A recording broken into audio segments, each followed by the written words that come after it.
और यार अगर आपको दिल लगाना ही है तो किताबों से लगाओ ना यार, बेवफा भी निकलेगी तो मुकद्दर बना के जाएगी।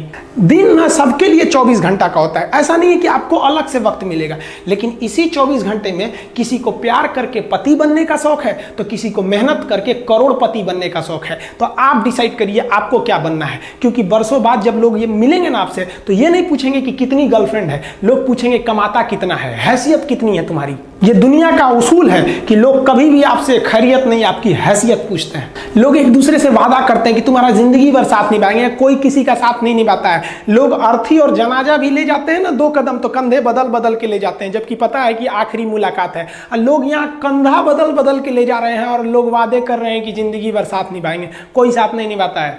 हम आप सब लड़का लड़की से कहना चाहेंगे कि अभी वक्त है, अभी सर झुका के पढ़ लीजिए। वादा है आपसे कि जिला में सबसे ऊंचा सर आपका होगा, लेकिन अगर अभी आप सोचिएगा आराम करने के लिए, पूरी जिंदगी आपको तकलीफ उठानी पड़ेगी। अगर आज आप किताबों के दीवाने हो गए ना तो कल दुनिया आपकी दीवानी हो जाएगी। किसी ड्रीम गर्ल के लिए ना अपने माँ बाप के ड्रीम को कभी नहीं छोड़ना चाहिए। आप लोग जो सोचते हैं ना इधर उधर, वो खुशी तो आप लोगों ने कभी देखा ही नहीं। कोई स्टूडेंट अभी तक खुशी नहीं देखा। हम आपको व्यक्तिगत बताते हैं। देखिए खुशी कब मिलेगी आपको, जिस दिन आपको जॉब मिलेगा ना, और जो पहली सैलरी मिलेगी वो भी नहीं खुशी है। जब आप अपनी पहली सैलरी ले जाके अपनी माँ के हाथों में देंगे ना तो आपकी आंखों में आंसू होगा। आप याद करेंगे कि जिस माँ की उंगलियों को पकड़कर हमने चलना सीखा, आज उसको हमने अपनी पहली कमाई दिया है। और जब कमाने लगेंगे ना तब समझ में आएगा कि लाखों रुपए की अहमियत कुछ नहीं है, वो 1 रुपए के आगे जब माँ स्कूल जाते वक्त दिया करती थी। और गौर से देखा करो अपने माँ बाप के आंखों में, ये वो आईने होते हैं जिसमें बच्चे कभी बूढ़े नहीं होते। देखिए जीवन में ना अपने अंदर से अहंकार बिल्कुल निकाल दीजिएगा। अहंकार बहुत ही खराब चीज है। कहते हैं कि अहंकार में इंसान को इंसान नहीं दिखता, और छत पे चढ़ जाओ तो खुद का मकान नहीं दिखता। अहंकार नहीं करना चाहिए। छत को बहुत गुरूर था छत होने का, 1 मंजिल और बनी और छत फर्श हो गया। अहंकार कभी नहीं कीजिएगा। तूफान ज्यादा होती है तो कश्ती डूब जाती है, और घमंड ज्यादा हो जाती है तो हस्ती डूब जाती है। जिस दिन आपको घमंड होने लगे ना अपने आप के ऊपर कि हम बहुत बड़े हो गए हैं, हम बहुत पढ़ लिए हैं, हम बहुत सक्सेसफुल मैन हो गए, हम बहुत बड़े बिजनेसमैन, हम बहुत, मतलब जिस दिन आपको घमंड हो गया ना उस दिन आप शमशान घाट में जाके देखिएगा आपसे नायाब लोग, आपसे अच्छे अच्छे लोग वहां खाक बन गए। दुनिया में ना किसी से जलन नहीं रखनी चाहिए। देखिए माचिस जो होता है ना दूसरे को जला देता है, लेकिन कभी माचिस को देखें वो खुद को भी जला लेता है। अतः अगर आप दूसरे की बुराई करेंगे, दूसरे के पीछे रहेंगे ना तो इसमें आपका लॉस होगा। और अगर आपकी कोई बुराई कर रहा है ना तो आपको खुश होना चाहिए कि आप आगे बढ़ रहे हैं। बुराई उसी का लोग करते हैं जो आगे बढ़ रहा होता है, जो पहले गिरा हुआ है उसकी लोग क्या बुराई करेंगे। और जब भी आपकी कोई बुराई करे तो आप उसे सहज स्वीकार करें, और आप उसे प्रूव मत कीजिए कि हम ये नहीं हैं। हम लोग गलती क्या करते हैं स्टूडेंट लोग कि प्रूव करने लगते हैं। नहीं, आपको अपने आप को इंप्रूव करना है। अगर कोई गलती हो गई है, आपको कोई बुराई कर रहा है तो आप उसको सहज स्वीकार कीजिए। जिस दिन आपके अंदर अपनी बुराई सुनने की क्षमता आ गई, यकीन मानिए आप सफलता के दहलीज पे अपनी पहली कदम रख दिए उसी दिन। लोहा जो होता है ना उसे कोई नहीं तोड़ सकता है, लेकिन उसी लोहे के अंदर का जो जंग लग जाता है ना, धीरे धीरे दीमक की तरह उस लोहे को खदड़ते जाता है। इसलिए अपने अंदर अहंकार को मत लाने दीजिएगा। लोग कहते हैं ना कि अहंकार बुरा है। जीवन में हम जो अनुभव किए हैं, अहंकार से भी खराब चीज होता है गुस्सा।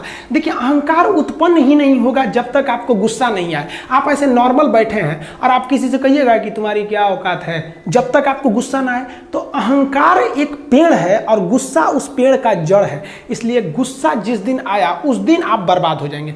किसी भी व्यक्ति को बर्बाद कराने के लिए सबसे जरूरी है गुस्सा दिलाना। आपको पता है लोहार जो होता है, लोहार वो जानता है कि लोहे को हम ऐसे नहीं मोड़ सकते हैं, बहुत ही शक्तिशाली है। इसलिए लोहार ना इस लोहे को ना आग में डाल के इसे गुस्सा दिलाता है।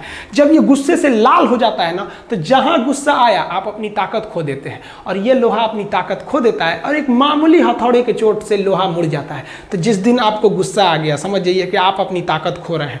जब हम जन्म लेते हैं तो जन्म से ही हमारी जीभ रहती है और मरने तक हमारे साथ जीभ रहती है, क्योंकि वो बहुत ही नरम रहती है। उसे गुस्सा वो बहुत हार्ड नहीं होती है। लेकिन जन्म लेने के बाद दांत आता है और दांत काफ़ी कड़ा होता है और मरने से पहले ही दांत चला जाता है। यानी अगर आप नरम रहेंगे तो काफ़ी लंबे समय तक रहेंगे, और जहाँ हार्ड होंगे आप वहीं आपका पतन चालू हो जाएगा। इंसान 3 साल में बोलना सीख जाता है, लेकिन उसे क्या बोलना है ये सीखने में उसे पूरी जीवन लग जाते हैं। शब्दों का इस्तेमाल बड़ा सोच समझ के कीजिएगा, ये आपके माँ बाप के दिए गए परवरिश का एक सबूत होता है। अतः आप अगर किसी से अपशब्द बात करते हैं तो सभ्य व्यक्ति आपको नहीं कोसेगा बल्कि आपके माँ बाप को कहेगा कि इसे संस्कार नहीं सिखाया। ये शब्द जो होते हैं हमारी परवरिश का परिचय करा देते हैं। शब्द का इस्तेमाल भोजन की तरह करना चाहिए। जिस तरह से भोजन को बनाने के बाद थोड़ा सा चख लिया जाता है, उसी तरह शब्द को दूसरे के सामने बोलने से पहले एक बार जरूर चख लीजिएगा। देखिए लॉकडाउन में हम थोड़ा गांव में आ गए थे और थोड़ा सा अनाथ आश्रम को लेकर हम काफ़ी थोड़ा सा बिजी हो गए थे, इसलिए ऐप बनाने में काफ़ी लेट हो गया। लेकिन अब बहुत जल्दी ऐप आने वाला है। जो दरोगा के स्टूडेंट हैं उनको हम कहना चाहते हैं कि देखिए आप पीटी पास कर चुके हैं, ऐसा नहीं कि आपको कुछ नहीं आता, आपको थोड़ा सा बस रिफ्रेश करने की ज़रूरत है। जो इंपॉर्टेंट चीज़ें उनको डिस्कस करने की ज़रूरत है। तो हम हर सब्जेक्ट से जितने भी इंपॉर्टेंट चीज़ें रहेंगे जो एग्जाम में पूछे जाते हैं और जो विगत सालों में पूछा है, उन सब का एक समरी बनाकर हम आपको पर सब्जेक्ट वाइज हम आपको डिस्कस करते रहेंगे। वो ऐप पर भी, यूट्यूब पर भी, यूट्यूब पर तो फ्री रहता ही है। हम आपको वादा करते हैं कि ऐप पर भी जो दरोगा का हम बताएंगे वो एकदम फ्री ऑफ कॉस्ट बताएंगे। हम उसके लिए आपको चार्ज नहीं लेंगे क्योंकि कोरोना है, अभी इसमें आप लोग पूरी दुनिया त्रस्त है। आप फीस थोड़ी दीजिएगा भाई, अभी गुरु दक्षिणा हमेशा थोड़ी लिया जाता है, कभी कभी ऐसे भी चल जाता है। इस बार गुरु दक्षिणा आप लोग नौकरी के बाद दीजिएगा और मिठाई थोड़ा बढ़ा के लेते आइएगा। लड़की के लिए स्पेशल कहते हैं, आधा किलो मिठाई लेके आती हैं सब। एक तो लड़की आधा किलो मिठाई लेके आई थी, हम कहे आधा किलो और लेके आओ, चल गई उधर से। तो आप कोई आधा किलो ले आता है ना तो उसको हम रोकवा के कहते हैं, अरे बेवकूफ कहीं का, तुम इतना मेहनत से आदमी पढ़ाया, तुमको 1 किलो लेके आना। सबको हम बोलते हैं आधा किलो कोई लेके नहीं आएगा।